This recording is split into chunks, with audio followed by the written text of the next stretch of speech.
My 32F husband, 35M, refuses to let me go even though I want a divorce, stuck in a never-ending limbo. Hey Reddit, I'm feeling completely stuck and drained, and I don't know what to do anymore. I've tried everything I can think of to move forward with my life, but my husband seems determined to keep me from doing that, and I need some advice on where to go from here. I guess I'll start from the beginning. My husband and I have been together for almost 10 years, married for 6. For the first few years, things were really good between us. We had a lot in common, shared dreams, and I thought we were on the same page about building a future together. But over time, things started to change in ways I didn't fully understand. He became more distant, more irritable, and it felt like every little thing I did annoyed him. I tried to talk to him about it several times, but he always brushed me off, saying he was just stressed from work, or that it was just a phase. Around the 5-year mark of our relationship, I noticed he was spending a lot more time at work, and then with friends and hobbies, and a lot less time with me. Our intimacy took a huge hit, and even basic communication became almost non-existent. I was lonely, frustrated, and hurt, but I still loved him and wanted to make things work. I tried suggesting therapy or counseling multiple times, but he was always adamant that he didn't need it. He'd say things like, counseling is for people with real problems, or that he didn't want a stranger meddling in our marriage. Eventually, I started feeling like I was living with a stranger. The person I married, who was once so attentive and caring, had seemingly disappeared. It felt like he was just a roommate I barely talked to, and I spent a lot of time wondering if I had done something to cause it. I bent over backward trying to make him happy, trying to bring back the spark we once had, but nothing worked. He always found a way to dismiss my efforts or make it seem like I was asking too much. Then, about 2 years ago, I finally reached my breaking point. I realized that I was sacrificing my own happiness and mental health trying to make things work with someone who didn't seem to care. I started thinking seriously about leaving, but the idea terrified me. I kept asking myself if I was being selfish, if I was giving up too soon. But eventually, I knew I couldn't keep living this way. So, I told him I wanted a divorce. When I first brought it up, he looked shocked, but then he got angry. He went into a whole speech about how marriage is supposed to be for life, and how he doesn't believe in divorce. He told me that I'd be throwing away everything we had built and that I'd regret it. I stood my ground though, and told him that I wasn't happy and that I felt like we'd grown too far apart. That's when he started making all these promises. He said he'd go to therapy, he'd try to communicate better, he'd make more time for us. Part of me wanted to believe him, but I'd been down this road so many times before. I was exhausted from all the false starts, and I felt like it was time to let go. But every time I tried to talk about separating or moving out, he would either shut me down, saying he just needs a bit more time to change, or he'd guilt-trip me, talking about how hard it would be to start over at his age, or how he'd have no one. He'd bring up memories from our early days, reminding me of everything we'd been through together, as if that would be enough to make me stay. And for a while, it worked. I felt so guilty and torn up that I'd end up backing down. This back and forth went on for months. He'd make a few small changes for a week or two, but then things would go right back to the way they were. I tried telling him that I was serious, that this wasn't just a phase I was going through, but he always brushed it off, like I didn't know my own mind. Eventually, I started thinking that maybe the only way to get out was to just move out on my own without telling him in advance. I started looking at apartments, getting my finances in order, and trying to find a way to make it happen.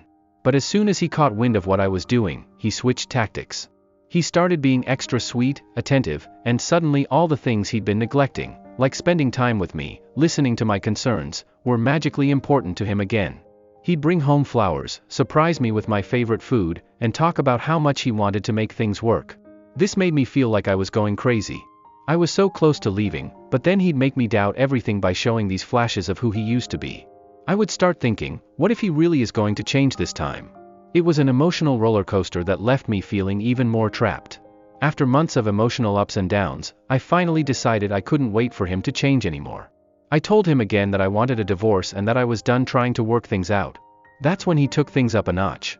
He threatened to make the divorce process as difficult as possible, saying things like, if you try to leave, I'll make sure you never get a dime from me, or I'll fight you on every single thing, so don't even think about trying to take anything with you. He also made me feel like I wouldn't be able to manage on my own financially. He handled a lot of our joint expenses, and he made it seem like I wouldn't survive without his support. He even started talking about how the people in our friend group would side with him if I left and that I'd end up isolated and alone. It was incredibly manipulative, and I was shocked that he would go to these lengths to keep me from leaving. Finally, I went to a lawyer to understand my options and see if there was any way to move forward without his cooperation. I explained everything to the lawyer, including his threats and how he was basically holding our marriage hostage by refusing to engage in the process. The lawyer told me that it's possible to file for divorce on my own, even if he doesn't cooperate, but that it might be a long, drawn-out process if he tries to contest everything. Still, just knowing I had an option was a huge relief. When I told my husband I'd spoken to a lawyer, he switched tactics again. He broke down, saying that he was sorry, that he'd been acting out of fear, and that he was terrified of losing me. He made a huge show of being remorseful, even cried, which is something he never does. He said he'd do anything to make it right and begged me to give him one more chance to show he could change. He even suggested going to couples counseling, which was a big surprise since he'd always refused in the past. I felt so torn. Here he was, finally saying all the things I'd wanted him to say for years, and actually agreeing to counseling. I didn't know what to think. My friends and family had mixed opinions. Some of them thought he was genuinely trying to change, while others felt he was just doing whatever it took to keep me from leaving. So, against my better judgment, I decided to give him one last chance. I told him that if he was truly serious, we'd go to counseling and he'd need to show real, consistent change, not just quick fixes or empty promises. He agreed, and we started seeing a therapist. In the beginning, he seemed committed. He attended every session, participated, and even started doing small things at home that made me feel like maybe things could improve. He began helping more around the house, asked about my day, and seemed more present. For a while, I thought we might be on the right path. Therapy sessions were intense, though. The therapist encouraged us to communicate openly, and I shared a lot about my feelings of loneliness and resentment from years of neglect. When I told him how deeply hurt I'd been, he acted surprised, like he'd had no idea I was feeling this way. But I knew he'd been aware of my unhappiness. I'd told him over and over, yet he only acted like it mattered now that he was at risk of losing me. This period of improvement lasted about 3 months. Things felt stable, and I even started to let my guard down a bit. But eventually, he began to skip therapy sessions, saying he was too busy with work or that he didn't need to rehash the same things over and over. The little gestures and efforts around the house started to fade, and he reverted to his old patterns of indifference. When I'd bring up my concerns, he'd tell me I was overreacting or that I just didn't appreciate the progress he'd made. I felt trapped again, like I'd been lured into a false sense of hope. The cycle of him putting in temporary effort to keep me from leaving, only to go back to his old ways, left me feeling even more hopeless than before. This time, I was determined not to fall for it again. I told him, very clearly, that this was the end, and I wanted a divorce, no more chances, no more therapy. He didn't take it well. First, he tried to guilt me, saying that I was giving up too easily and that if I left, I'd be destroying his life. He went on and on about how he'd have nothing if I left, and how he didn't know how he'd cope without me. He tried to convince me that I'd regret leaving him, that I was just going through a phase, and that I didn't really mean it. When he realized I wasn't budging, he started threatening again. This time, he got nastier. He told me he'd make sure the divorce would ruin me financially, that he'd fight for everything he could, even though I wasn't asking for much, just enough to leave and start over. He even said he'd do everything he could to make sure I was left with nothing. I felt completely defeated.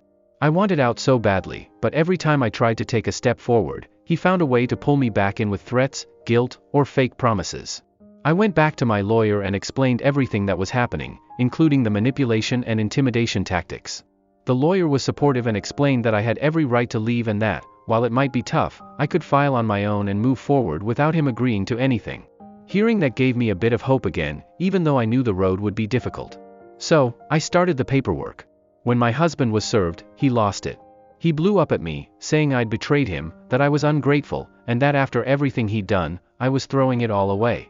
He even accused me of seeing someone else, which couldn't be further from the truth.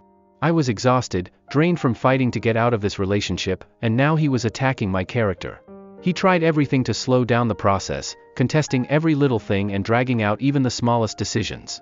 He refused to cooperate with mediation, argued over trivial assets, and tried to make every step as complicated as possible. I'd heard about contested divorces before, but living through one felt like a nightmare. It was like he'd rather burn everything to the ground than see me move on. In the meantime, he went to our mutual friends and even some of my family members, painting himself as the victim. He told them that I was throwing him away, that he'd done everything he could to save our marriage, and that I was selfish and ungrateful. Some people believed him, or at least felt sympathy for him, which hurt deeply. A few friends tried to convince me to give him another chance, saying he sounded so heartbroken and lost without me. Others understood my side but suggested maybe I try to make the divorce easier on him, as if I was the one causing the drama by simply wanting out. This reaction from our friends and family made me feel even more isolated. The support I thought I'd have wasn't fully there, and it felt like I was battling both my husband and the judgment of people who didn't really understand what I was going through. Only a few people close to me saw the manipulation for what it was and supported my decision, but the majority were either neutral or subtly guilt-tripping me, saying things like, maybe he just needs more time, or, are you sure this is the right choice?